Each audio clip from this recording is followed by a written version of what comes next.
कैसे करें मृत्यु की तैयारी? दुनिया में हर जगह लोग शांतिपूर्वक मरने की बात करते हैं। दरअसल उनका मतलब यह होता है कि वे तकलीफ झेलकर और बेचैनी से नहीं मरना चाहते, वे आराम से मृत्यु की गोद में जाना चाहते हैं। मृत्यु की बेचैनी या अशांति को दूर करने के लिए एक जो आसान सा काम आप कर सकते हैं वह है उस व्यक्ति के पास लगातार 24 घंटे एक दिया जलाकर रखें। घी का दिया बेहतर होगा, लेकिन आप मक्खन भी इस्तेमाल कर सकते हैं।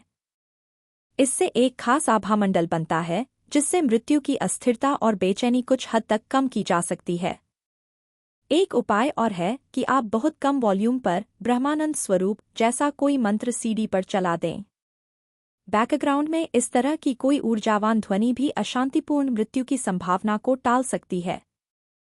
मृत्यु की बेचैनी या अशांति को दूर करने के लिए एक जो आसान सा काम आप कर सकते हैं वह है उस व्यक्ति के पास लगातार 24 घंटे एक दिया जलाकर रखें। दिया जलाने और मंत्रोच्चारण की प्रक्रिया मृत्यु के बाद भी 14 दिनों तक जारी रहनी चाहिए, क्योंकि मेडिकल भाषा में वह व्यक्ति भले ही मर चुका हो लेकिन उसका अस्तित्व अभी नहीं मरा है, वह पूरी तरह मृत्यु को प्राप्त नहीं हुआ है। मृत्यु धीरे धीरे होती है। मिट्टी के इस ढेर शरीर से जीवन की प्रक्रिया क्रमश समाप्त होती है। व्यावहारिक रूप से फेफड़े, हृदय और मस्तिष्क काम करना बंद कर चुके हैं, इसलिए उन्हें मृत घोषित किया गया है, लेकिन अभी मृत्यु पूरी नहीं हुई है।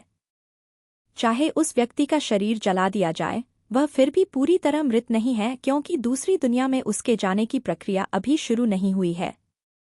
इसी के आधार पर भारत में किसी व्यक्ति की मृत्यु के बाद 14 दिनों तक विभिन्न तरह के संस्कार होते हैं। दुर्भाग्यवश इन संस्कारों के पीछे का ज्ञान और शक्ति काफी हद तक नष्ट हो चुकी है और लोग सिर्फ अपनी आजीविका के लिए खानापूर्ति कर रहे हैं। बहुत कम लोग वास्तव में उसका महत्व समझते हैं। अगर कोई व्यक्ति पूरी तरह जागरूक होकर संसार छोड़ता है तो वह तत्काल हर बंधन से दूर हो जाता है, उसके लिए हम कुछ नहीं करते। लेकिन बाकी लोगों के लिए ये संस्कार किए जाते हैं, क्योंकि आपको उन्हें राह दिखानी पड़ती है। इसलिए जब किसी की मृत्यु होती है तो पहली चीज यह की जाती है कि जो भी चीज उसके शरीर के घनिष्ठ थी, उसे स्पर्श करती थी, जैसे अंदरूनी कपड़े, उन्हें जला दिया जाता है। बाकी कपड़ों, गहनों को 3 दिनों के भीतर एक नहीं, कई लोगों के बीच बांट दिया जाता है। सब कुछ इतनी जल्दी बांट दिया जाता है कि मृत व्यक्ति भ्रमित हो जाता है। उसे पता नहीं चलता कि अब वह कहाँ मंडराए। अगर आप उनका सारा सामान किसी एक व्यक्ति को दे दें तो वे वहीं चले जाते हैं, क्योंकि उनके अपनी शरीर की ऊर्जा अब भी कपड़ों में मौजूद होती है। ये चीजें सिर्फ मृत को शांत करने के लिए नहीं, बल्कि परिवार और रिश्तेदारों को भी शांति पहुंचाने के लिए की जाती थी, ताकि वे समझ सकें कि अब सब कुछ समाप्त हो चुका है। चाहे आप किसी से कितने भी जुड़े रहे हों, जब वह चला गया तो चला गया, खेल खत्म हो चुका है। इसी के आधार पर भारत में किसी व्यक्ति की मृत्यु के बाद 14 दिनों तक विभिन्न तरह के संस्कार होते हैं। दुर्भाग्यवश इन संस्कारों के पीछे का ज्ञान और शक्ति काफी हद तक नष्ट हो चुका है और लोग सिर्फ अपनी आजीविका के लिए खानापूर्ति कर रहे हैं। बहुत कम लोग वास्तव में उसका महत्व समझते हैं। आम तौर पर दुनिया में हर जगह कहा जाता है, चाहे वह कोई भी सभ्यता हो, अगर आपका दुश्मन भी मर रहा हो तो आपको उसके लिए शांतिपूर्ण माहौल पैदा करना चाहिए, घृणित काम न करें।